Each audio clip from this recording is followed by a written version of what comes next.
Hi everyone, it's Joseph Harwood, and I'm bringing you my podcast experience, Agitprop Interviews. I fell in love with podcasts after finding out how relaxing and interesting they could be. In this series, I will be sharing stories. I will be delving into different facets of what I'm interested in, from food to lifestyle to travel to spirituality, and I'm very excited to share this from an LGBT perspective. Please enjoy them. They're always peppered with things that make me a little bit more curious, and hopefully they'll make you a little bit more curious too. Today's guest is the incredible Glamorous Monique. Now, I was so excited and touched that she agreed to be a part of this project because she's someone that I've met before, and it was very much a strange situation as we went into this conversation, because the day I actually met her was the day that she chose to leave her day job in America and come to England. And I was invited very young, when I was a crazy little teenager, going to these parties in London. Daniel Lismore, who's a wonderful artist, he was organising this wonderful party in London, and she was the guest of honour and performer. And I did not realise that was the day that she actually decided to quit her job. So it's funny because so often when I've done this project, I've found out that there are moments that kind of spark this interest in me that have been really tangible. Like, there's been strange moments that have aligned. And really, Monique has been such an icon, especially in the trans community, because she has been traveling internationally. She is someone that's gorgeous. She was very, very much part of the Hollywood system from the 70s, actually, as you will find out.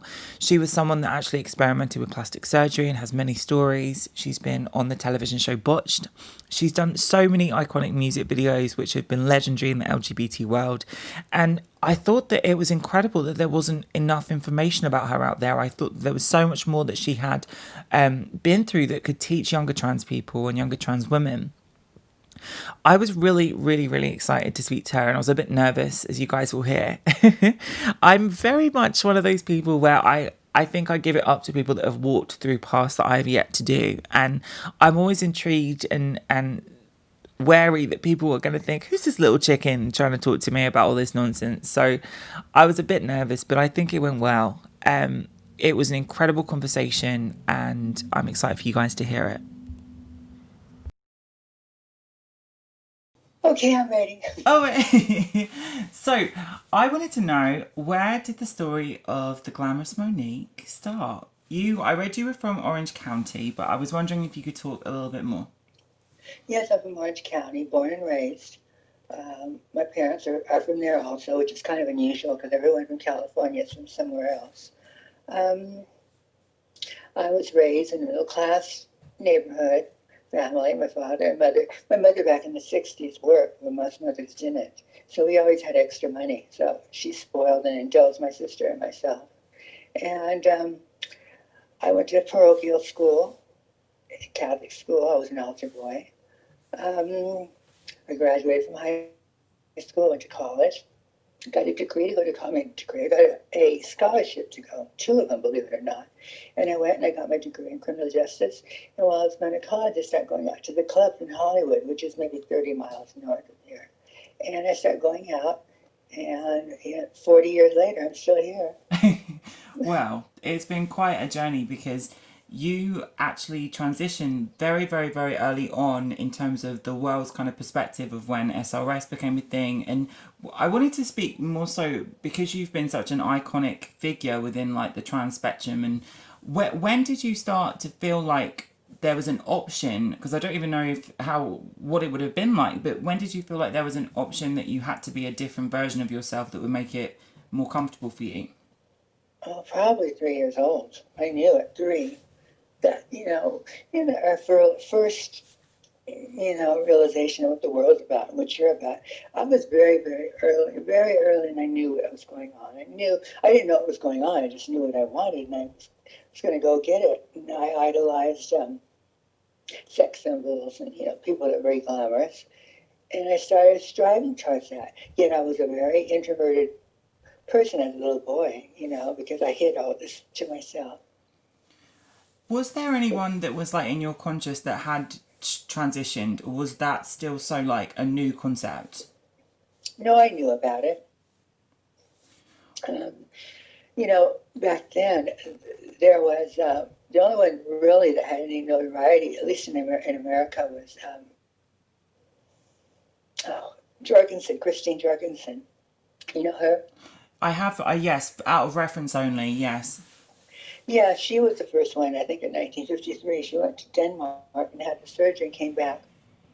And there was big headlines. I mean, I wasn't even born in 53, not yet, but she was well known, and she became a personality and traveled, did nightclub acts and did lectures on college circuit. And it was kind of revolutionary in the 60s. And I knew her, and I think I was in the 1969. How old was I? About 13, something like that. They had a movie, The Christine Jorgensen Story, and I was too embarrassed to ask to go see it. And when it came out, I know it was playing at a drive-in theater. Did you ever have drive-in theaters over in England? Oh, no, we're too cold here. Everyone would shiver.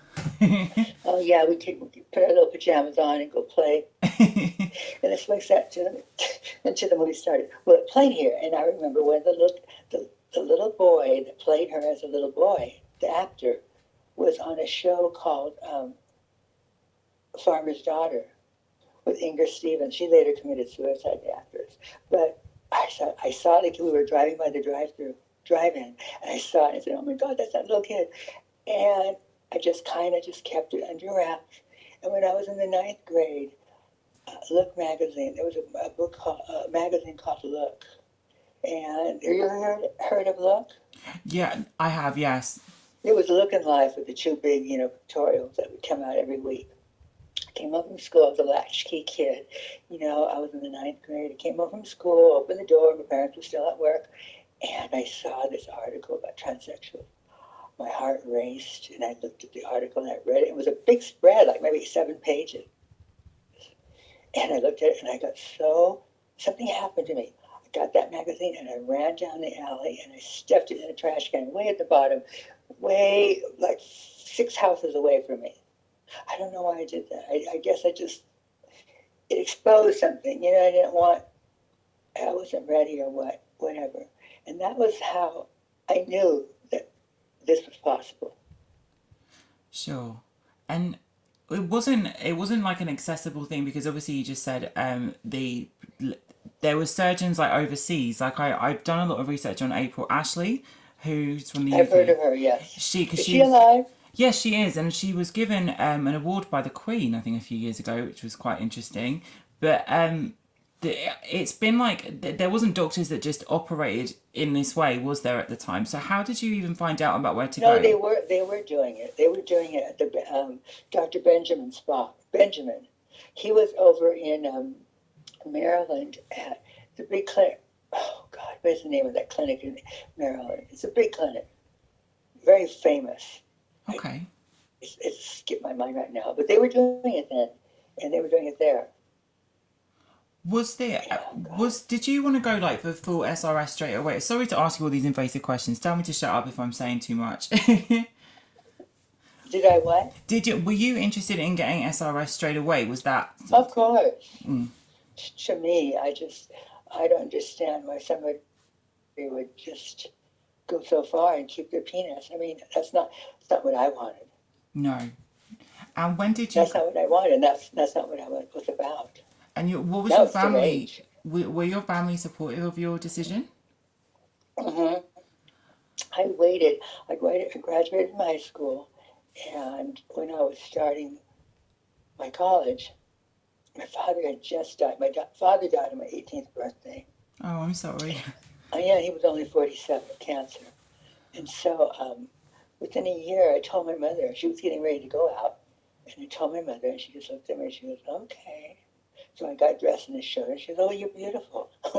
And then from then on, it was very easy. I got the doctors, the right therapist, and it was an easy transition. That is amazing. What a lovely mum. Yeah, well, and especially during the time, I think this was, like 1976, 77. And I did the research. I called the Orange County Mental department. Can you believe that? And I asked him, I said, I'm a transsexual, and I need to speak to someone. And they got me in touch with this man who was an F to M. His name was Jude, and he told me about a meeting that they had every Monday, and I joined that meeting, and I went there for a year before I had my surgery. That must have It's been lovely. It was incredible. down in Laguna Beach. Beautiful place. Oh my goodness. Well, that's a lovely support system, I guess. Was there lots of other Yes, trans it people was. there? Yes, there were. There were quite a bit. I was a young and pretty one, and I saw, for the first time, I saw this discrimination that people went through. Lots of them were older guys. Lots of them were coming more from the transvestite side. You know what I mean? Yeah. They had families and wives and good jobs, and they lost it all. So they were all struggling, in their 40s or something. And I just looked at them and I thought, how sad. So they had open family night. Nobody knew about any family members. So I told my mother, and so my mother would go once a month with me because it was on Monday nights. So my mother went, and she became part of that meeting. They all called her mom. Oh my god, that is so lovely. I didn't know that, Miss Monique. That's really cool. So, Yeah, it was. do you trans today isn't just like people don't use the word trans anymore in the same kind of way. I think it's sort of adapted to for people that are from my generation or the younger generation, Generation Z, or whatever they're called. They kind of use trans as a way of sort of saying they're transgressive in their gender, not just transgender. And do you think like all of this sort of like modification of words is actually doing something? Because obviously transsexual and tranny were words that even when I was growing up and I was raised by all these older drag queens, the words they used are so different to what my peers used. And I just think like words change. And do you think that things have changed for the better in that way? Personally, I don't understand all the new terms they use. I really don't. We call it transsexual back in my day. I don't really get it. Sometimes I think that these new ones that are changing all the names and everything for our community are sometimes being a little aggressive and mean to the gay population and fucking with their minds. I kind of understand that. Like, I was very because I don't even know what you call me anymore. I've lost track of all of it. But I think that sometimes people are so new within their expression of gender that I don't really understand why they've nominated themselves to sort of speak on behalf of a community that's much older. It's kind of a very like almost like a immature sort of system at the moment. But I guess people are just trying to explore their gender, and for them, they need to use different words. But I agree, it does come across very mean. Yeah, and I don't understand all the terms. What are some of the terms they use? Oh, God. Non. Non binary. Yeah, what does that mean? So I did a makeup launch last year under L'Oreal in the UK, and they put a big statement out that I was a non-binary blogger, and I was like, I don't even know what that word means. I don't know myself. I find it so strange because you get some gay people that I would consider to be just gay people call themselves non-binary because they are like politically against gender roles, which I think is fine, but I don't think See, that's I don't believe in all that. I guess I'm old-fashioned. Do what you want, bitch. I don't really care. You can call yourself what you want, but you know what? The most important thing is, are you happy? That's the most important thing. yes. Are you happy within your skin? What And makes you happy? it makes me happy. Yes. Well, I had a loving childhood. I had a very good childhood. I knew I was loved by my mother and father. I'm an alcoholic, so I don't drink anymore. But when I went to my AA meetings, I found out that there's so many people out there that hate their parents, that had fucked up childhoods. And I'm blessed that I didn't have that. I knew I didn't have all that stuff. So um, my family made me happy. They made me who I am. I had a solid background. Oh, I love that. That's really But I was beautiful. I was picked on by the neighbors and everything else. But within my home, I knew there was security and love. Well, that's the thing. That's the Brilliant, because I think you've been so iconic within the trans community, and you've travelled the world doing different things in the club and nightlife scene. When did you start exploring the night world, if you will? Oh, I started going out. I didn't even know there were little girls like myself. I mean, I knew about it, but I didn't know there were so many, you know? Um, there was a club in North Hollywood called the Queen Mary, and it had a back bar called the Lion's Den. And that's where I went, and I saw other girls like myself. And that's when I got into the plastic surgery, you know, because I'd seen some of them had it. I'd already had my sex change and you know, my breast, and that was it. You know, just a little newbie. But, you know, I saw these older girls or whatever, I had so much. There was an icon. Her name was Sulka. She was the first female adult actress, is that right? She was, yes, and me and her became very best friends. She became my best friend for a while. You know Sulka? Yes, of course, yes. Okay, well, a lot of people don't know Sulka anymore, you know? She's a recluse. She lives somewhere in the valley, and she doesn't, you know, I got in touch with her manager maybe a year ago, and the manager, do you know Kim Christie? Yes. Kim Christie said, Monique Sulka would like to talk to you. So here's the number. So I got her phone number, and I got frightened because we ended up in kind of a bad. I don't even want to say what happened, but it wasn't good. So she was very much into the siliconization, and with her work, Siliconation. I never heard that. Well, because she was quite fabulous. Oh, honey, please. That girl was pumped from here to King Kong. It was too much. One time I went with her to Tijuana.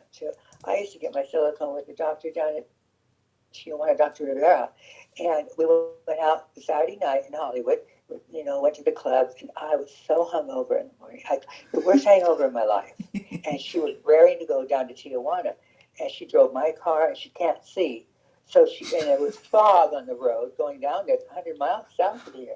She had it like a dog with her head out the window looking through the fog, driving my car. Well, I was sick, barfing. And her hips were already like 52 inches.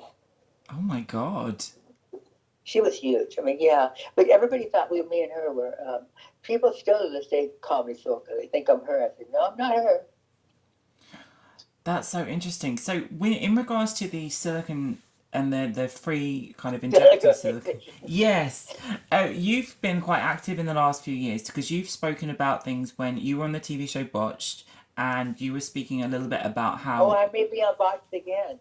Oh, how exciting. How exciting. But did you want to talk a little bit about how the silicone injections work and what can happen? A lot of people get silicone. It still runs rampant in the trans community. You know, in fact, there's people running around. They call themselves beauty doctors. They're not doctors. They just got, you know, they learned how. And some people are shooting up other girls with fluid, auto transmissions. You know, auto oil, and that's terrible. And so I've been to a lot of silicone pump parties. You know, and it's just not the trans. You remember King, the guy that had the daily talk show. He retired, something King. Yes. It wasn't shown in the UK, but I do know what this is because Larry, is it Larry? Larry King. Larry King's yeah. wife had a party along, and Priscilla Presley went to the party. That's how Priscilla Presley's face got messed up, because there was a doctor, and they called him Dr. Jiffy Lube. Jiffy Lube is a chain of auto oil change places here in America, and they called him Dr. Jiffy Lube because he wasn't using pure silicone. He ruined Priscilla Presley's face. He got a hold of that black singer. I don't know. I forgot his name. His wife. So you know, it's been done in, you know, very high society communities. Also, it's just not the trans. It mostly is. So. I went to a party one time up in Beverly Hills, and Sulka was there. It was before we became friends, and it was Dr. Newton. Dr. Newton was so bizarre, and he had a practice in Las Vegas. Well, he would come out here, and you know, the word would get out that he was having a party, so all the girls would come. It was a apartment in Beverly Hills. I went in there, and they had a nurse. Oh my God, this nurse looked like big, gigantic transvestite with a big black wig and a nurse's hat on. It was like something from Dr. Frankenstein. And he'd sit there, it was in a bedroom, and they had a table set up, and they put you down there, and she'd start rubbing my face. She goes, oh, you look like a combination of Silicone and somebody else. And I'm saying, oh, God, what did I get myself into? And then I wanted some of my cheeks, and she put it in me, and I never had it done like this. Microdroplets is the way it's supposed to be put in. Well, she put it came in with the syringe into my face, and it like an egg formed in my cheek, and she squeezed the egg, or he did squeeze the egg, and the egg went down into my cheek, and it went down to my throat also. I was gagging on the silicone. Oh my God. And then I went out there and just kind of healed a little before I left, and there was girls on the ground, writhing on the ground, holding their hips because they just got their ass and hips done and then they would seal the hole with glue, crazy glue. Yes, I've heard this to stop the silicone leaking back out of the wound. Yes. So they would put crazy glue over it, and then but I would go to Dr. Rivera down in Tijuana. And was he more well known? Because I know a lot of girls cross the border to get their work done on their bodies and hips and face. Yeah. There really is no need for all that anymore with all the new fillers and everything that they have. As far as the face goes. Definitely. And what are some of the... And fat transfer is now good for the body. I mean, always been skinny, but using your own fat is so much safer. What are some of the things that can go wrong with the silicone? Because I know you spoke a little bit... Oh, my God, yes. People have lost their limbs because of it.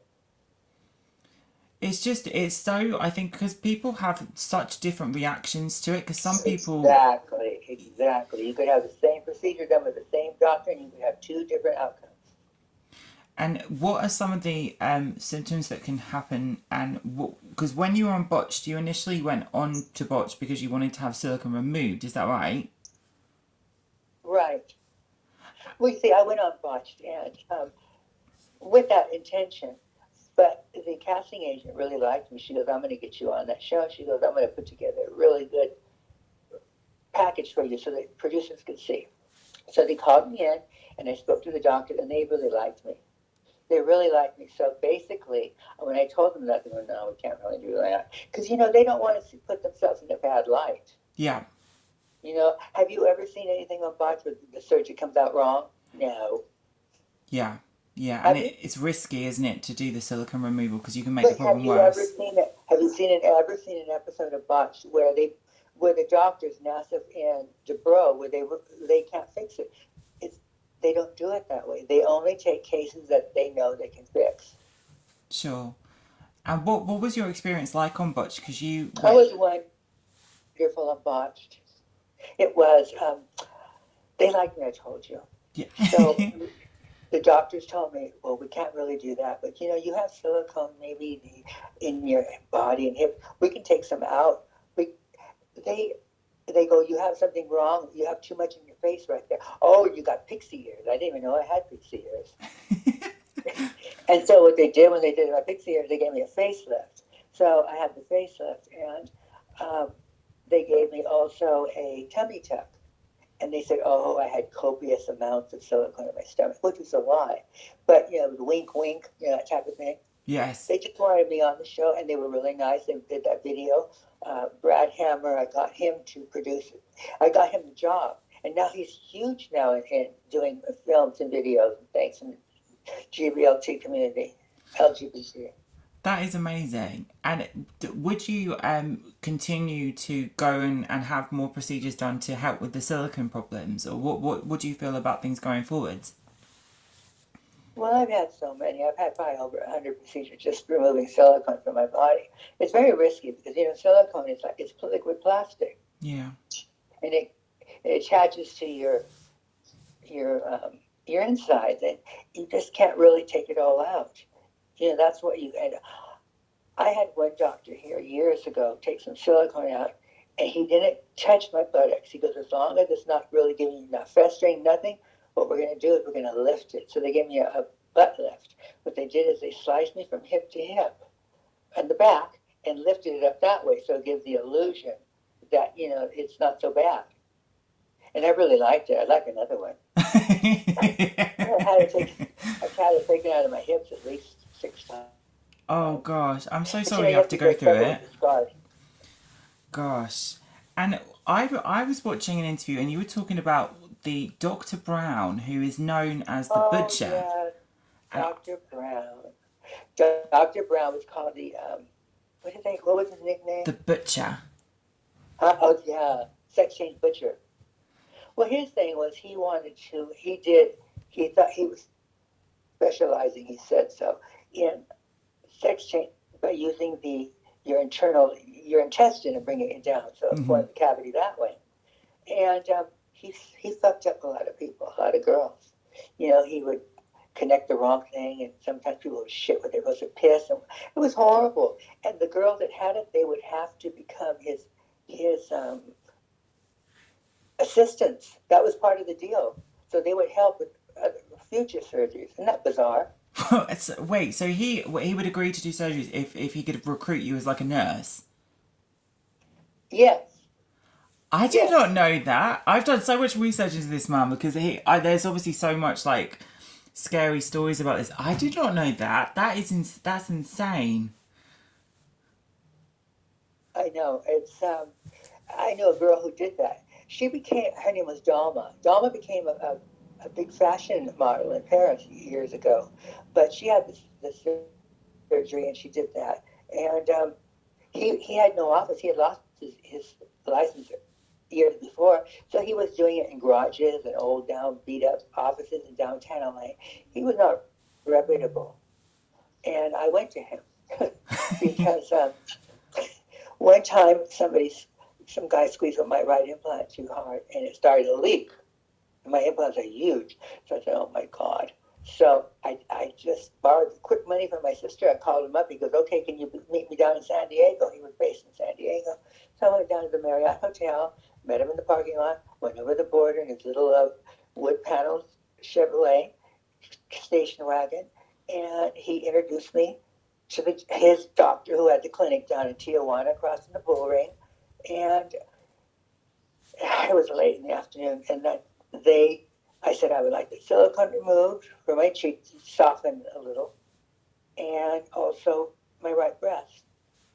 It was him and this Mexican doctor, and that was okay. But the Mexican doctor his surgical nurse was his wife, and when our eyes locked, I could tell instant hate in her eyes. Have you ever had that feeling when you Yes, see I have. somebody and they just don't like you? You know it. Yes. Well, she had power over me. I didn't know what was going on. I went down to my anesthesia and I was out.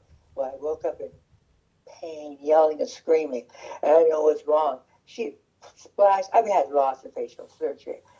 What she did is, the cleaning agent, the Physahex, that they antiseptically clean your face, your skin, so there's no bacteria on it, which is very powerful. She squirted all over my eyes. So I woke up with stinging sensation, like my eyes were on fire.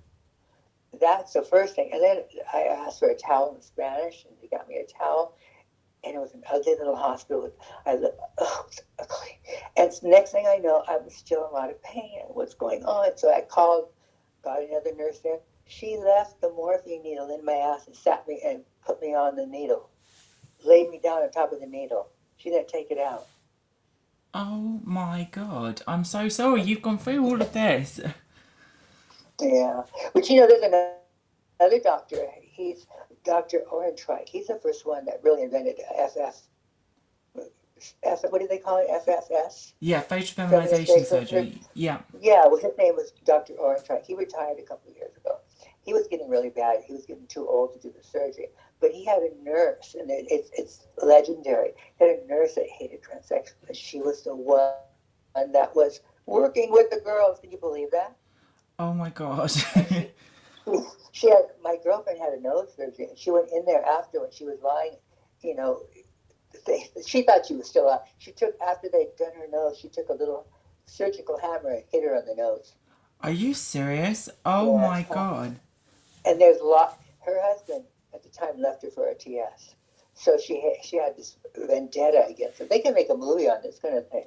They need to make a movie on it. There's but do you, Well, he Sorry, He go lived in ahead. San Francisco. He was very, very expensive, Dr. Orentrite. Well, when he retired about 5 years ago on Christmas Day, one of his patients set his house on fire. And that house that he lived in was the house of Mrs. Doubtfire, that movie. Yes. They lived in. That's the house that Dr. Ehrenreich lived in. That is insane. I know it is. Yeah.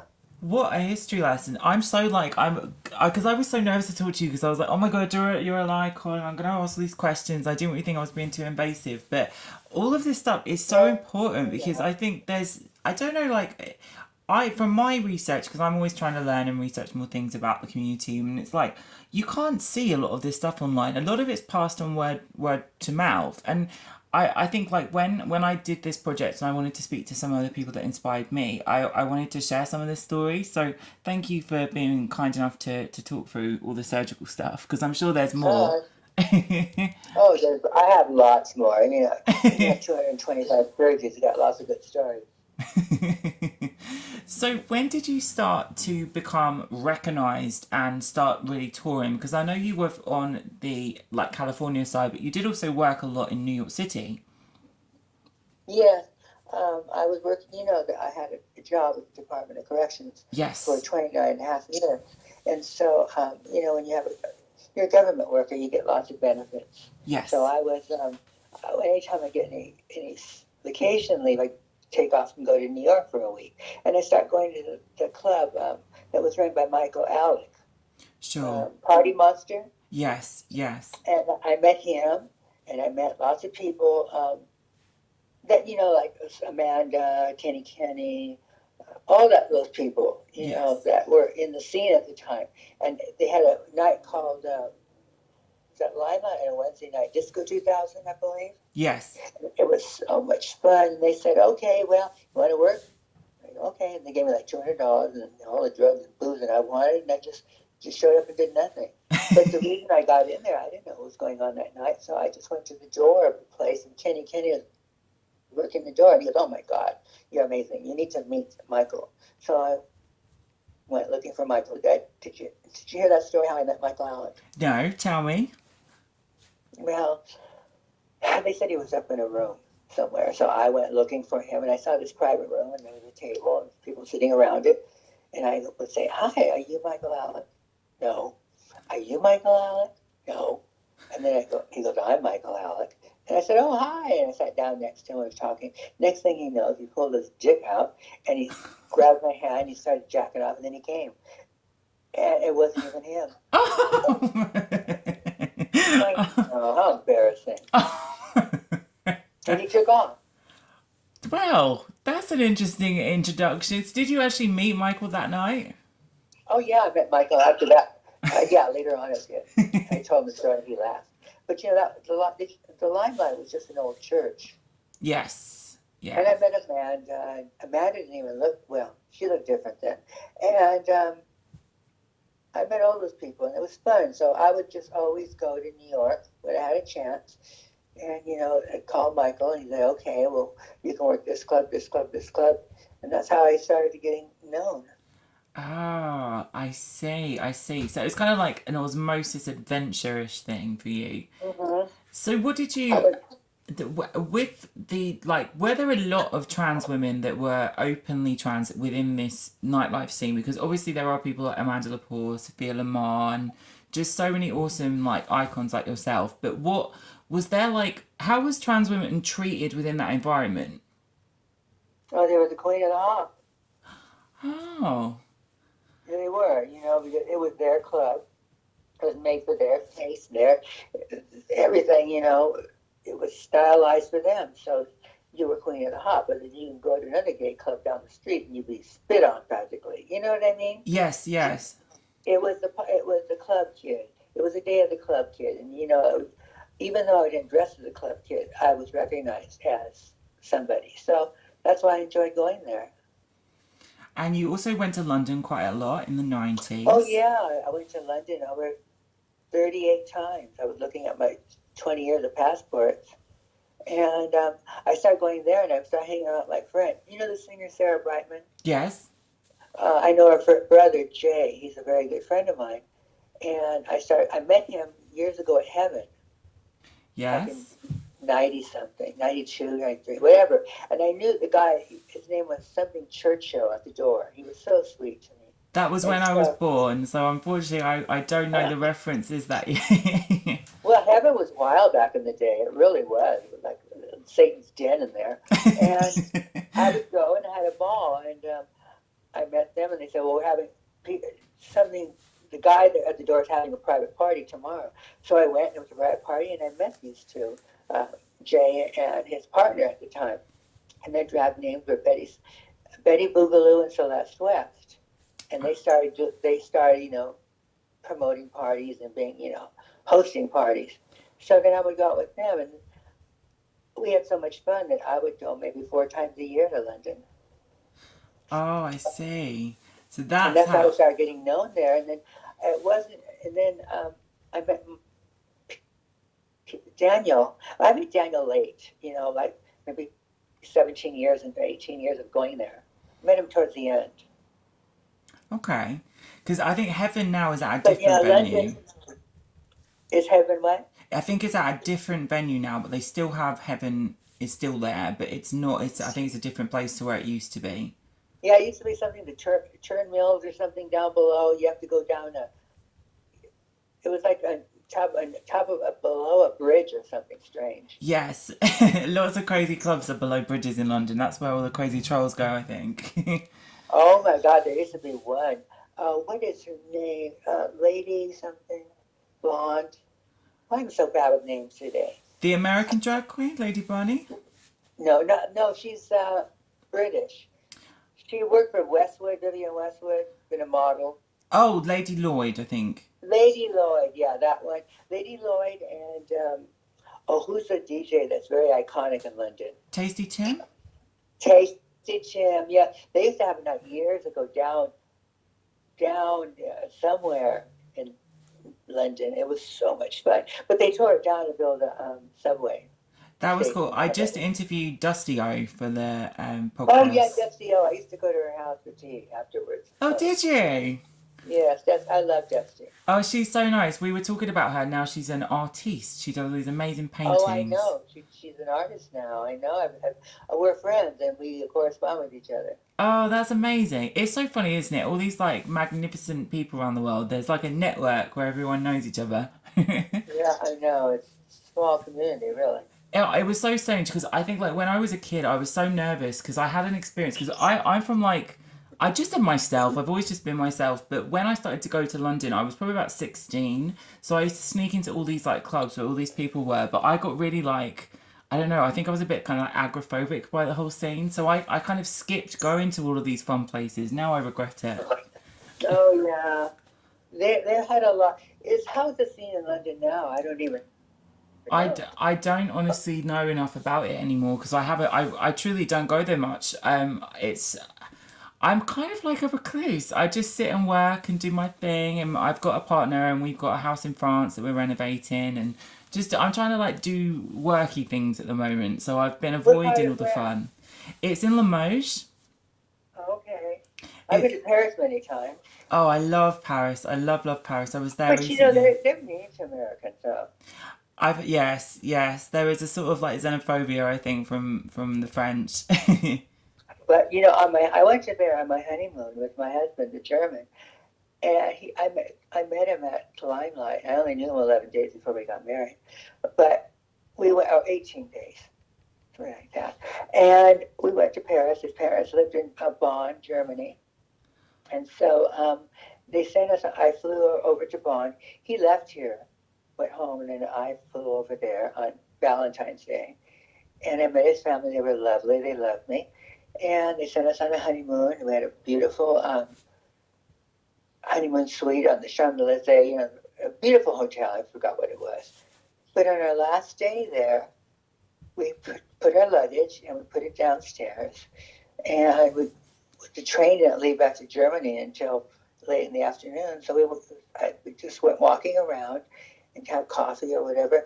And I met this scout from Yves Saint Laurent. And I had my new fur coat on to the ground. And he grabbed me. He started talking to me in French. I said, I don't speak French. And he could speak English. He said, Yves Saint Laurent would love to meet you. We'd love to have you. And I was so excited. I mean, this is a scout from Yves Saint Laurent.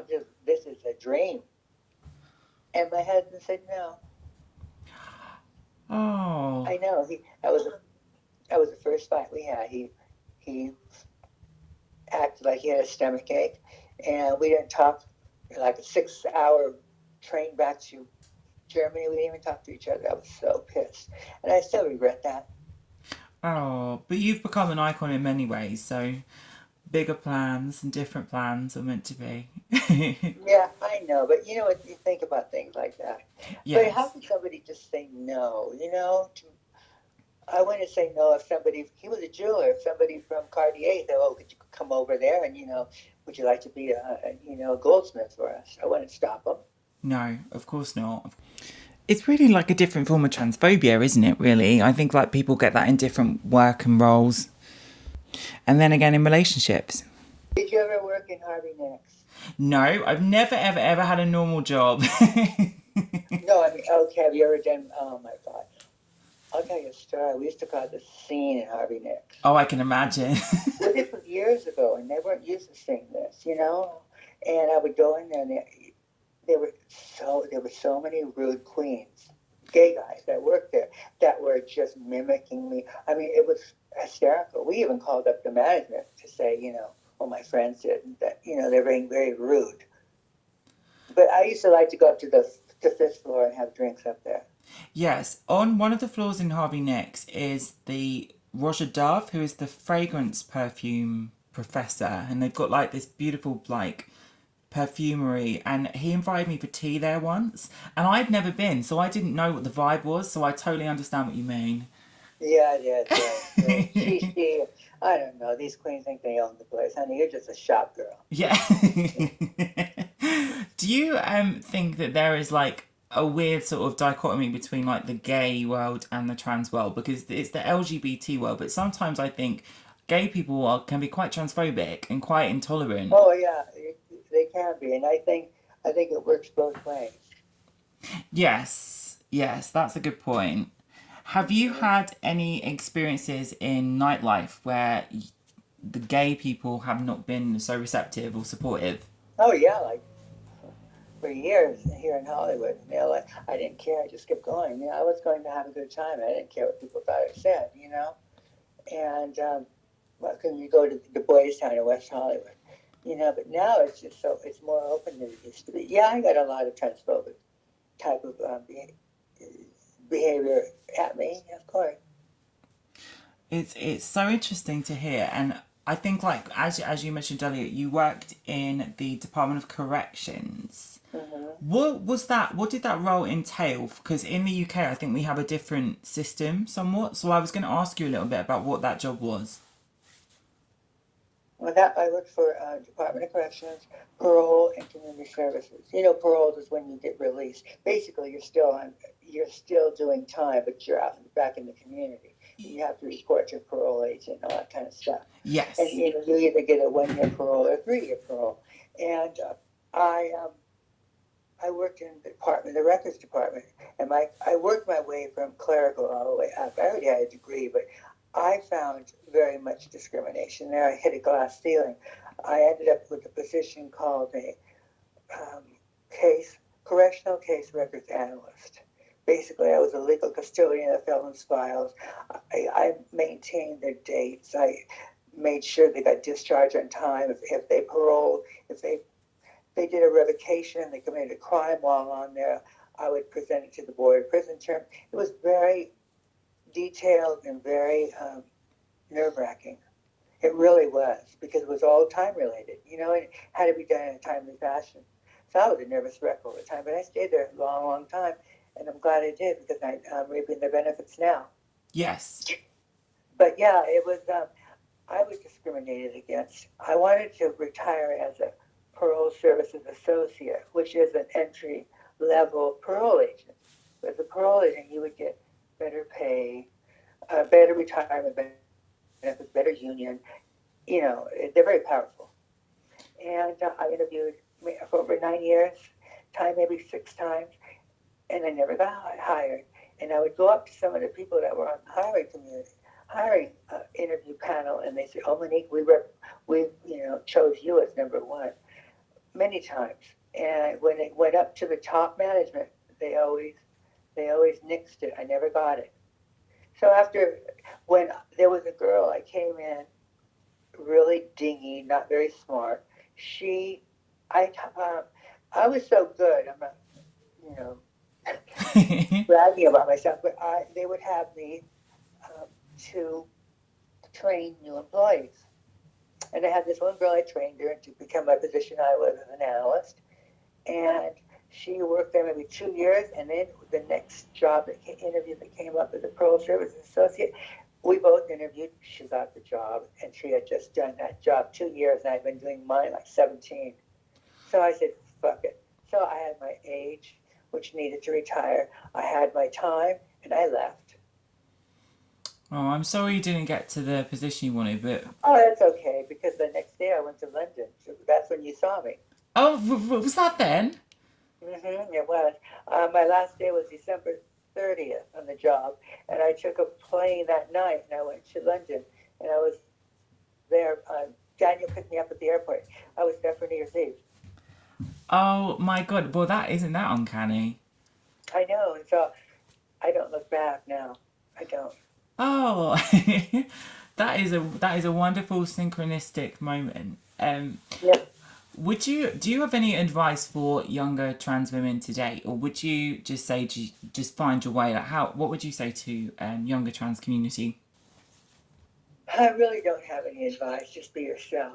When I was younger, I thought maybe I could be some sort of leader and, help. But as I got older, I just realized this is an individual journey that one takes. And I made a lot of mistakes. I'm not, you have to do it on your own. If somebody comes up to me and asks me something, I might give them an answer, but I'm not going to speak for the community, tell them what to do. Just be true to yourself. That's all I can say. So I am obviously a super fan of Punch My Kitty, which is an anthem. Oh, thank you. What other music are you working on at the moment? Well, I did my first 3 songs were with Gordy Cox. He was my first producer. He was living in New York at the time, and I was in New York. He was living in Brooklyn, and they said, "Oh, you should go. This producer wants to work with you, Monique. Are you there?" Yes. Okay, I could hear this beeping. So I said, "Oh yeah." I was too busy having a good time, and at the last day of being in New York for 5 days and partying and getting out of control, I said, "Okay, I'll go." So I went exhausted over to Brooklyn, to his apartment, and we went to the studio, and I was so sleepy and tired that they had put a cot out for me, and in between things, I would just lie in the cot. And they had Beth Sachs, who was my backup singer, on 38 Triple F, and Punch My Kitty, and the People's Tranny. And she was there, and that's how we recorded it. And I could barely talk when I did 38 Triple F. We did Punch My Kitty in Tallahassee, Florida, because he moved to Florida. And that's where we did the video in Tallahassee.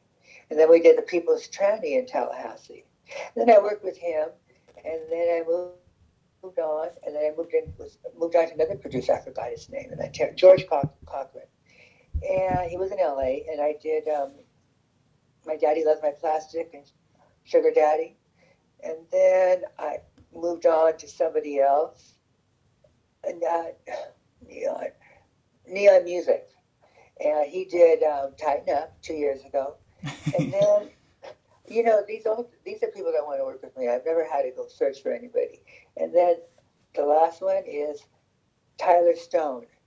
He does a lot of work. He does a lot of things for videos for the girls from Drag Race. Yes.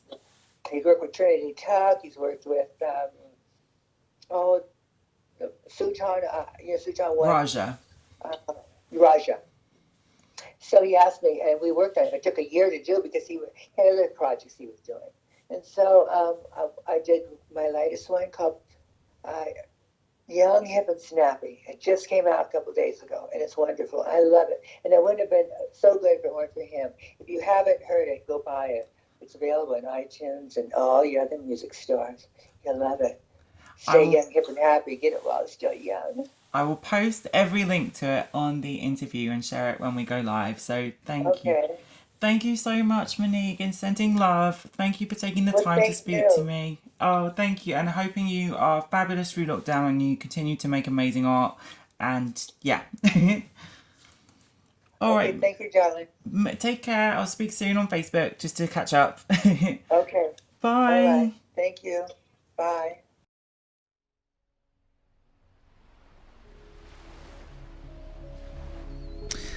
Wow, what a conversation, and definitely someone that I was super intrigued by, and amazed to have that proper conversation with. Please check out Glamorous Monique on her social media. She has a number of new projects coming out in music and television, and she is an icon. So much more I'm sure she has to share, and maybe in the future we'll be able to, but we always have to give it up to people that have actually done this a long time ago, because the things that they have been through are lessons for us to learn, and I think it's been a blessing. So check out her work and sending love to everyone.